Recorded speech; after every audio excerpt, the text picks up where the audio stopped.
안녕하세요. 책 읽어드리는 집사 백종환입니다. 페미니즘의 대표화가 프리다 칼로, 언론인의 대명사 퓰리처, 미생물의 아버지 파스테리가 장애인이었습니다. 독일을 대표하는 작가 헤르만 헤세, 유럽 최고의 시성 호메로스도 장애인이었다는 사실을 여러분 알고 계십니까? 세계 속의 장애 인물은 정말로 셀 수도 없을 만큼 많은 분들이 계셨습니다.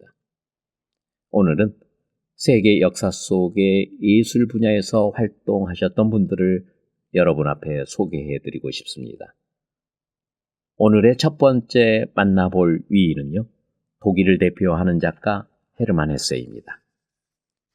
헤르만 헤세는 1877년 남부 독일의 비르텐베르크의 소도시 칼부에서 태어났습니다. 신교의 목사인 아버지는 인도에서 선교 활동을 한 일이 있었고, 외할아버지는 30여 개국의 언어를 구사하는 뛰어난 분이셨습니다. 그의 서재에는 기독교 서적에서부터 그리스 및 라틴의 고전, 인도의 서적 등으로 가득 차 있었습니다. 이러한 모든 것들은 어린 헤세에게 많은 영향을 주었습니다. 많은 독서의 영향으로 헤세는 어려서부터 동양 종교의 흥미를 느꼈고 코스모폴리탄적인 평화주의를 지향하게 되었습니다. 또한 18세기의 독일 문학에 심취하기도 하였는데, 소년 헤세는 이렇듯 간접 체험을 통해 공상의 나래를 펼쳤습니다. 14살이 되자 헤세는 목사가 되기 위해 마울브론 신학교에 입학하지만 학교 규율을 제대로 지키지 못해서 반년 만에 퇴학을 당하고 맙니다. 헤세는 극도의 신경쇠약으로 자살을 시도하는 등 우울증으로 시달렸는데, 그럴 때 괴테의 작품을 읽고 나면 마음의 안정을 되찾곤 하였다고 합니다. 한때는 숭늉공이 되려고 기계공장에서 3년 동안이나 시계 톱니바퀴를 다루는 일을 하기도 했지만 주위의 비웃음에 그만두었습니다. 기계공장을 그만둔 헤세는 서점의 점원 생활을 시작했는데, 그때의 체험이 소설 수레바퀴 밑에서를 낳은 것입니다. 1899년에는 시집 낭만의 노래와 한밤중에 한 시간을 발표했습니다. 1904년에 쓴 페터 카멘친트는 자연 속에서 인간의 애정을 탐구하고 있는데, 헤세는 이 작품으로 일약 유명 작가가 되었습니다. 그의 9살 연상인 마리아 베르누이와 결혼한 그는 조용한 시골에 파묻혀 오로지 창작에만 몰두하게 됩니다. 그리하여 1915년에 유명한 크놀프를 발표했습니다. 1911년 헤세는 결혼 생활의 회의를 느끼고 싱가포르, 수마트라, 실론 등으로 여행을 떠났습니다. 그때 받은 감명을 글로 옮긴 책이 1922년에 발표된 시타르타입니다. 한편 아내의 정신병 악화와 자신의 신경성 장애 때문에 헤세는 정신과 의사에게 심리요법으로 치료를 받았습니다. 그 후 정신과 의사의 권유를 받고 프로이드 심리학을 연구한 헤세는 1919년 우리에게 널리 알려져 있는 데미안을 완성했습니다. 인간의 본성과 이성의 갈등을 그린 지와 사랑은 1930년에 발표되었고, 대작 유리할 유희는 1943년에 발표되었습니다.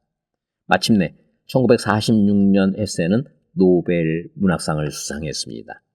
그의 시나 소설은 음악적 아름다움을 지니고 있고, 그 내용이 명상적이라는 것이 특징입니다. 특히 헤세의 작품 속에는 인도의 불교 철학이 숨쉬고 있음이 발견됩니다. 헤세를 평생 괴롭힌 것은 신경쇠약 외에도 언어 장애였습니다. 다음은 첫 여성 노벨 문학상 수상자 셀마 라게를레프입니다. 1858년 스웨덴 베르남드주에서 출생한 셀마 라게를레프는 명문인 모르바카 집안에서 태어났으나 다리의 장애 때문에 집에서 가정교사를 두고 교육을 받았습니다. 퇴역 군인으로 문학 애호가인 아버지, 애정 깊은 어머니, 향토의 전설에 밝은 할머니와의 사이에서 아름다운 자연을 대하며 자란 그녀는 일찍부터 문학에 친숙했습니다. 그러나 파산으로 집안 사정이 어려워져 24살에 여자고등사범학교에 입학하고 졸업 후에는 초등학교 교원을 하면서 창작에 전념하던 그녀가 향토의 전설에 취재한 에스타 베를링 이야기가 부인 잡지 이둔의 현상 모집에서 입선함으로써 일약 문단의 총화로 데뷔하였습니다. 그녀의 작품 주제는 주로 향토에서 전승되는 민간설화나 초자연적인 일에서 영감을 얻은 것들이었는데, 특히 향토의 전통 있는 광산이나 농원이 근대 산업주의 시대로 접어들면서 망해가는 모습을 보고 큰 충격을 받았습니다. 그녀가 출생한 모르바카 집안의 농원이 남의 손으로 넘어가는 비운을 그린 작품이 바로 에스타 베를링 이야기입니다. 단편집 보이지 않는 굴레, 안티그리스트의 기적, 중편 지주 이야기, 대작인 에루살렘 등을 잇따라 발표했습니다. 그녀의 작품에는 어느 것에나 모성적인 선의와 사랑으로 가득 차 있고 현실과 꿈이 섞여 있어 감미로운 환상 세계를 펼쳐내고 있습니다. 스웨덴 교육계의 의뢰를 받아 초등학교 아동의 부독본용으로 집필한 닐스의 모험은 조국의 아름다운 자연과 전설을 어린이들에게 알리는 작품으로 남녀노소를 불문하고 모든 사람의 열렬한 환영을 받았으며 이 작품으로 웁살라 대학 명예문학박사 학위를 받기도 했습니다. 1909년에는 여성 최초의 노벨 문학상을 수상하였으며 1914년에는 여성으로서 최초의 스웨덴 아카데미 회원이 되었습니다.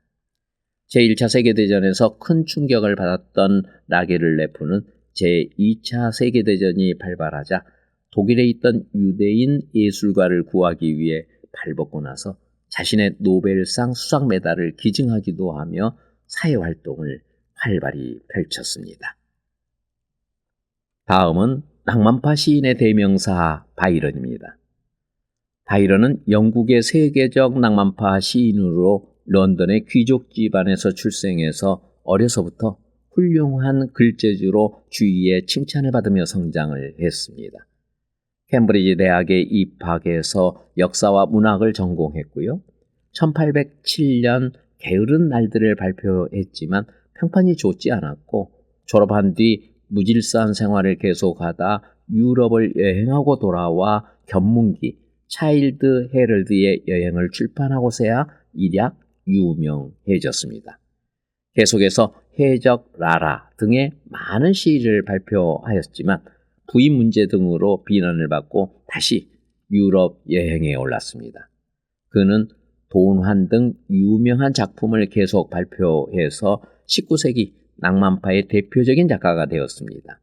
항상 그리스 문화를 사랑했던 그는 23년 그리스 독립전쟁에 참여해 독립군에게 사기를 북돋아 주는데 오늘 나는 36세가 되었다는 시를 마지막으로 말라리아 병에 걸려 사망했습니다. 그는 다리를 저었으나 언제나 자기 자신을 노래하고 사랑하는 시를 쓴 시인으로 자유롭게 살다간 낭만주의자였습니다. 다음은 행위 예술의 진수를 보여준 도로시아 랭입니다. 도로시아 랭은 미국의 보도사진 작가인데요. 대공황 시대의 작품으로 유명해졌고 문서 사진의 발전에 큰 영향을 주었던 분입니다. 그녀는 독일계 이민 2세로 뉴저지주 호보컨에서 태어났는데 1902년에 소아마비로 오른쪽 다리에 장애를 갖게 되었습니다. 랭은 가난해서 학교에 가지 못했고 12살 때에 아버지가 집에서 나가 집안은 더욱 어려워졌습니다. 사진에 관심이 많았던 랭은 뉴욕의 사진 스튜디오에서 견습생으로 일을 하면서 사진을 배웠습니다. 1918년에 샌프란시스코로 옮겨서 그곳에서 인물 사진 스튜디오를 열었습니다. 메이나드 딕슨과 결혼하였지만 사진작가로서 야외 촬영에 몰두해야만 했습니다. 그녀는 세계 공황으로 거리로 쏟아져 나온 실업자와 노숙자의 처참한 모습을 카메라 렌즈에 담아 사회에 생생하게 알리는 역할을 하였는데, 그것으로 농업안전국의 FSA 프로젝트에 참여하게 되었습니다. 1935년에 메이나드와 이혼하고 UC 버클리 대학 경제학과 교수인 폴 슈스타 테일러와 재혼합니다. 그녀는 5년간 새 남편 폴이 탐문과 경제 통계를 조사하고 자신이 사진을 찍는 형태로 지역의 빈곤과 기생지주제의 착취, 그리고 이주 노동자에 관한 조사 연구를 실시했습니다. 1935년부터 1939년에 걸쳐 그녀의 활동은 소농과 농가, 이주 노동자의 처지를 세상에 알리게 되었습니다. 그리고 그녀의 몸을 자르는 사진은 일약 이 시대를 대표하는 상징이 되었습니다. 도로시아 랭은 구겐하임상을 받으며 세계적인 명성을 얻었는데, 그녀의 사진 작업은 돈을 벌기 위한 것이 아니라 정말 좋아서 거리로 나가 사진을 촬영하는 행위 예술이었던 것입니다. 다음은 유럽 최고의 시성 호메로스입니다. 흔히 호머라고 하는 호메로스는 그리스의 서사 시인이죠. 그는 서구 문학의 조종이며 그리스 최대의 시성이라고 평가를 받고 있습니다. 그의 생애에 관해서는 유명한 대서사시 일리아드와 오디세이아의 작자라고만 알려져 있을 뿐입니다. 일설에는 개인이 아니고 편력 시인의 집단명이라고도 하고, 또는 실제하지 않는 전설적인 인물이라고도 합니다. 그러나 크세노파네스, 헤로도토스 등의 확실한 증거, 그리고 근대의 역사학문, 고고학적 발견과 연구, 언어학상의 조사 연구에만 의하면 그는 실제 인물로서 소아시아 이오니안 해변 스미리나의 출생으로 시각 장애인이었다고 합니다. 태어난 연대는 BC 900에서 8년경으로 알려져 있고요. 장편 서사시 일리아드는 15,693행으로 되어 있고, 제목이 아킬레우스의 저주와 분노로 되어 있는데, 트로이 전쟁 중에 51일간에 일어난 영웅 아킬레우스를 중심으로 한 기사의 이야기입니다. 오디세이아는 12,110행으로 지혜로운 사람으로 유명한 이타카 섬의 오디세우스를 중심으로 한 트로이아의 함락 후 10년간의 이야기입니다. 이 두 편은 완벽한 예술적 구성으로 당시 문화의 지주적 존재로 평가되었고, 후세의 시인들에게 큰 영향을 주었습니다. 또한 그의 이름은 시인의 대명사처럼 되었습니다.